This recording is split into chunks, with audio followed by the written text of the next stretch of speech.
तर मित्रांनो, माझ्या सिंगल आयुष्यात डबल बेडची सीट बुक करून मी चाललोय माझ्या भावांसोबत साताऱ्याला आणि तिथून आपण जाणार आहोत कोल्हापूरला। सकाळी सकाळी पोरींचे मेसेज वाचून भाऊ झाला खुश, म्हणाला आता आपण जाऊया घोड्यावर। मग काय, घातली चप्पल, लावली चावी आणि आम्ही पळवला घोडा। घोडा पळवून लागली भूक, मग आम्ही थांबलो नाश्ता करायला। सकाळी सकाळी गरिबांचं पोट भरून पुण्य घेऊन मी निघालो ठोसेघरला।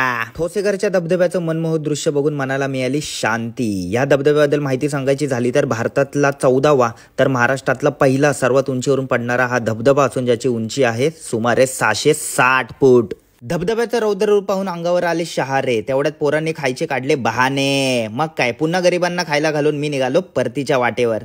आता धूम्रपान सेहत के लिए हानिकारक है म्हणून माझ्या बाबांच्या मार्गदर्शनाखाली आम्ही बनवली ओव्याची बिडी। पण सुपारीच्या खंडाचं व्यसन नसणाऱ्या माझ्या बाबांना ओव्याच्या बिडीचा रोल एवढा परफेक्ट कसा जमला या टेन्शन मध्ये मी ओढल्या 4 बिड्या।